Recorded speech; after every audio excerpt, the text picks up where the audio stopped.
Hey, Tommy from the Run Testers, and welcome to the March Monthly Essentials Roundup. In this video, we talk about all the things that we've been testing over the past few weeks that we've not had a chance to tell you about in other videos. All right, let's dive in and see what we picked this month.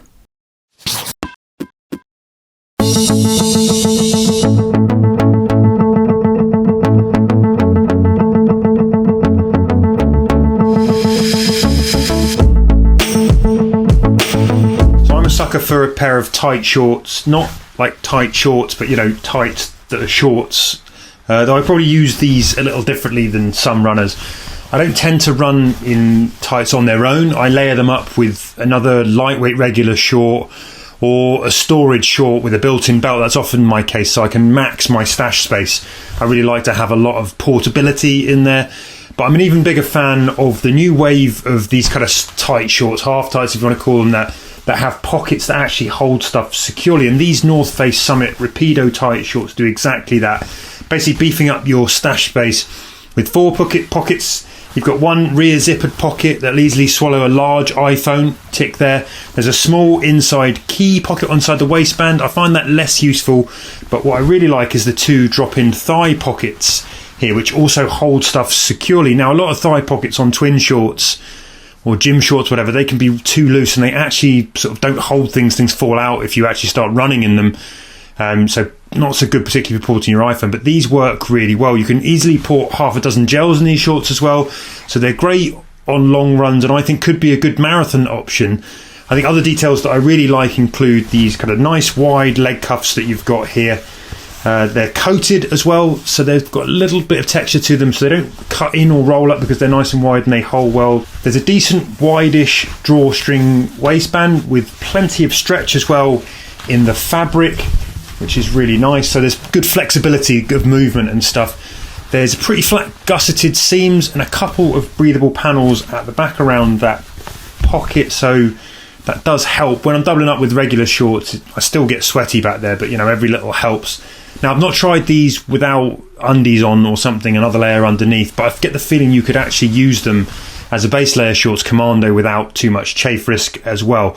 So these could become like your liner briefs if you want to layer them under shorts. And in that sense, I think you're getting quite a lot of versatility with these as well. Some people may well just like to run in them on their own, in which case, good for you. When it comes to running shorts, my staple tends to be the twin shorts that come with storage. But if you're looking for a good linerless short to layer over a base short like the ones I've just been talking about, or some running tights, or just your favourite running undies, then I've been enjoying these CL 7-inch shorts. They are lower on storage. You've just got one zippered pocket at the back here, which won't hold the larger iPhone. I've got the bigger iPhone. You might get a smaller iPhone in there, but they can take a gel or two. There is one hidden pocket in here on the waistband as well. It's like a little key drop-in pocket, though I don't know if you can see that one.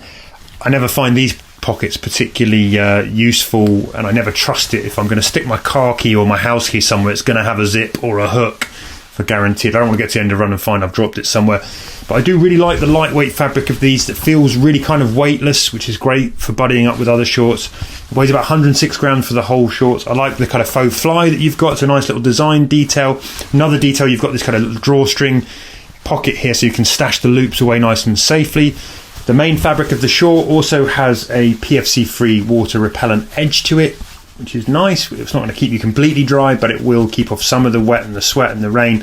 I also just really like the fit. Now, the other benefit I'm going to say to shorts like this going linerless is that the liner briefs on some shorts, particularly the brief style ones, the sort of pants sort of shape ones, rather than those kind of longer inner leg shorts on the 2-in ones, I think those brief ones, they really suck when it comes to comfort and chafe. I find they often, they've got the seams that can cut in. They don't layer too well as well if you want to wear your own undies underneath them. I wouldn't trust them without wearing some kind of running brief underneath, so I ended up cutting them out. So if, like me, you like linerless, these are the Ciele DLYShort 7-inch linerless. I ummed and ahed about including this in my monthly picks because I don't really subscribe to the recent avalanche of electrolyte brands that are pushing the idea that we all need to suck down extra salts every day to optimise our hydration. The fact is, in all honesty, we don't. You should be getting ample salts from eating regular food in your diet. Drinking water on top of that is fine. So I want to be clear, I use electrolytes only to support my training and racing, or if I've been ill. So from a racing training point of view, perhaps the morning before a big long marathon training run where I give myself a little boost, or a couple hours after I've worked hard and sweated a lot, or in the lead up to a race when I want to get good pre-hydration. During a race, I'll also obviously reach for electrolytes. I use Precision Fuels products for that. So I'm not drinking these habitually on a daily basis. I just drink water regularly. But then there are some times I want a drink that helps me hydrate, but doesn't feel like a sports electrolyte in those key moments. Like the morning after an ultra, I sometimes can't face anything that reminds me of the stuff that I was chugging for 18 hours during the run. Anything that feels like too much like sports nutrition is really off-putting. And that's where I found these Humantra electrolytes offer something a bit different. The flavours are really nice and subtle. They taste good. You've got things like lychee, pomegranate, apricot and lime. So they're much easier to drink, and that is how I've been using them for when I don't want to eat regular kind of, or drink regular kind of sports hydration in those moments. So yeah, I think a good example might be on a Saturday night before you're going to go and run a big long Sunday marathon run. Maybe you want something that doesn't really taste like your necking sports product. They are £1 a pop though, so I also use these very sparingly. Another product in this space that I really like as well for exactly this reason also are the Vela Forte electrolyte powders. They just don't taste like many of those other kind of regular electrolyte tabs and stuff that you get. The first thing I want to cover this month is the REKS Sling Blade glasses, which I've been using for all my runs and indeed a half marathon race over the past few weeks. They are prescription glasses with transition lenses that go from clear to a really dark blue. They are very sturdy pieces of kit. They've got a very flexible and unbreakable frame, according to REKS, with very thick lenses as well, so they'll take a drop to the floor in the middle of a run or something like that. They fit nicely and against the head quite closely, so they don't slip too much on the run. I found the only time I have found them, they do bounce a little bit and come down my nose as if I'm going downhill, and looking at my feet in particular, then they'll up and down. They will bounce up and down a little bit like that, but they're really good for the half marathon race. They have got quite thick arms, so if you're using hook headphones like bone conduction headphones or ear hook headphones like the Beats Power Beats Pro 2, they can get a little bit cluttered around the back of the ear there, but I find them really useful actually. I really like having these transition lenses because it means if I go for a run and the weather changes, or if I go into the local forest and go under tree cover, it's really nice that they will go from clear to that dark blue. They're not the most, I'd say, attractive sunglasses out there, but it's hard to judge the style on that, and I've got on really well with them so far in my testing. They're also really quite good value, so if you're just getting the Sling Blade glasses without worrying about prescription or anything like that, I think they're under £20 or around $29, that kind of thing. Once you add in prescription, it's going to be over £100, more like 120, and if you then go for transition lenses, it's going to be about £180, I think. So it does rise in price quite steeply as you add more and more fancy things to the glasses, but that's still coming in cheaper than a lot of prescription glasses out there, especially from the big name sunglass makers, and even some of the glasses I've bought from like Specsavers. So it is, I think, a pretty good set of glasses for runners that will transition, so when you are going in and out of sunlight, you don't have to worry about the fact that you're wearing sunglasses or not, depending on what the conditions are. Next up, I want to talk about the Puma and Saysky collab that we saw come out this month. Some really nice pieces of kit across the whole collab. So Puma and Saysky teamed up to make a variety of nice kit, obviously provided by Saysky, and then some of Puma's best running shoes were also brought out in limited edition colorways, including a really nice blue, very kind of greyish blue color of the DV8 Nitro Elite 3. That looks like a really nice bit of kit.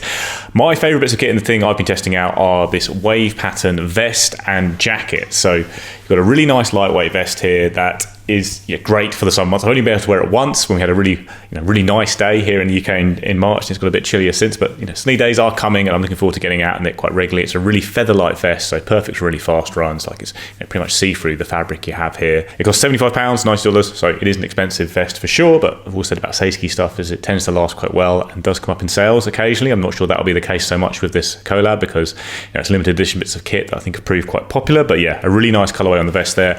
And the jacket I haven't been able to wear an awful lot because, like I say, it's been pretty chilly in here in the UK, even in March. This is not like a waterproof jacket or anything like that. It's just an extra layer to keep you warm without being too hot and sweaty, and it does that job really well. I've been wearing it for pretty much all my runs and then warm-ups on faster runs, and I haven't felt like it's got too hot or anything like that. Get really nice design all round. You've got a couple of pockets on the jacket. It packs up reasonably small if you scrunch it up, and it costs £100 or $130. So again, we're looking at the higher end of the clothes market with this stuff because it's pretty high high quality gear, and it is a limited edition collaboration. But I did want to flag it up because I think across the range of the stuff I've tested from the Puma x Saysky collaboration, it's all been really nice gear and really nice design. So yeah, one to look out for this month for sure. And then lastly, I've also been trying out some gear from a band called Reflo. Don't know how you prescribe it there. This is a sustainable sports gear brand that really focuses very heavily on trying to use recycled materials, using high quality suppliers, all that kind of thing, looking at their supply chain and in general trying to be sustainable as possible. This is the Reflo Jurua long sleeve top, which is a really nice long sleeve top for running, actually general wear, athleisure wear, and also working out in the gym and that kind of thing. You've got quite a thick material, I'd say, which has been nice on the cooler months, but obviously might be a little bit hot if you come to the summer months, even though it's got some kind of perforations around the back there to try and keep you a little bit cooler. It is a top that will take up a lot of sweat, so it can get a bit heavier and clammier if you are doing a very hard run in it. I'd say this is one that I preferred using for easy runs, but it is a really nice quality piece of kit, and it cost £55 or $79, with very much one of the key selling points here being the sustainable background of the brand. In fact, yeah, it's really nice high quality gear, pretty in the mold of something like Castore for me, which can be a little bit heavy sometimes for fast runs and a bit too kind of thick, but very pleasant for those easy runs, whilst being a really nice comfortable piece of kit to wear if you are wearing your kit before and after your run, that kind of thing. It's got a really nice feel to it on the skin. We'll test out some other bits from the range, like the shorts and the t-shirt. Like the shorts haven't been great for running for me. I think they're a bit more gym focused, and the t-shirt's pretty similar to this top all round. But yeah, I think this Jurua long sleeve top has been the pick of the bunch for me. Yeah, very nice comfortable top for those easier run days. My first pick this month is these Sealskinz quick dry running shorts with undershorts. So you can get these shorts with or without the undershorts, and that's basically a liner that goes in the shorts. So it's basically 2-in-1 pair of shorts.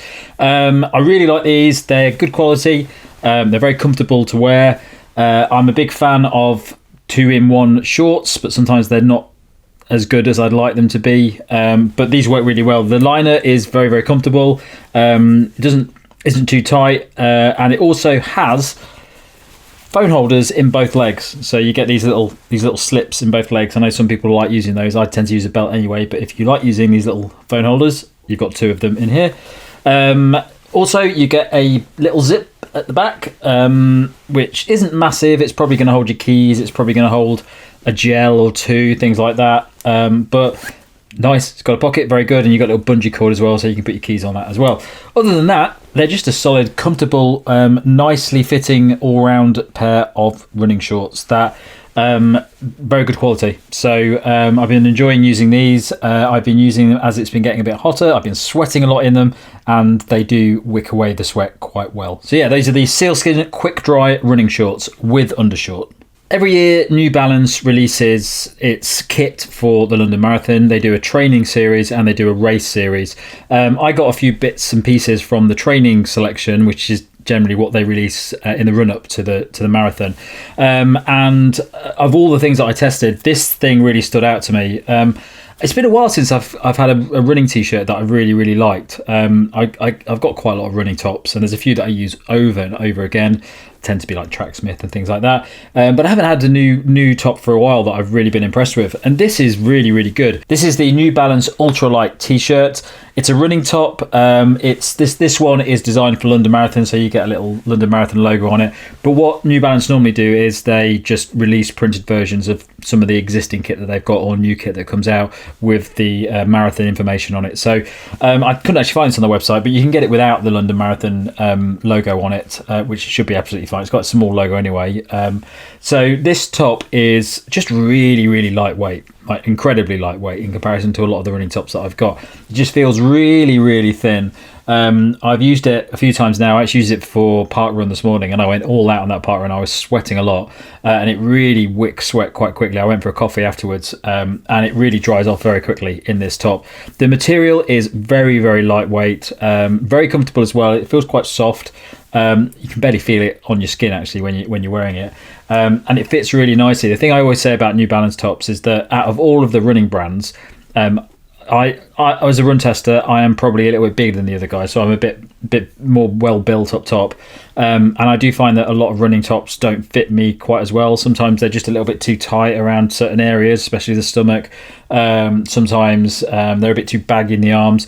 New Balance tops fit me really, really well. So if you've got a frame like mine, the New Balance is almost designed for my size. So yeah, I've really enjoyed using this. I think it's quite a pricey one, but it's just a fantastic running top that will last you a while. I'm going to be using this for a lot more races over the next few weeks. My third pick this month is a pair of socks, and these are the Versus Matrix Active Crew Socks. I've only just started testing Versus socks out, and they are really, really nice. I've got a few pairs that I'm going to be testing out over the next few weeks, but these I've been using a few times over the past few weeks. Really, really nice socks. They've got that nice balance of being quite padded, but without being really, really thick. So when you've got them in your shoes, they add a nice little layer of comfort into your shoes without being too padded and make it hard to put your shoes on. They have this anti-blister finish in the toes to stop your toes rubbing together and getting blisters. And they also have a lot of technology in here which is designed to make the sock really comfortable and flexible when it's on your feet, and it works really well. They're really, really comfortable. I always find it hard to review socks because good socks are good socks, and these are just really good, comfortable socks. They have moisture wicking material as well, so I found that to be pretty good. Once I've been out sweating in them, I used them for park run earlier, and they seem to dry off pretty quickly. I didn't feel like I had sweaty feet wearing them.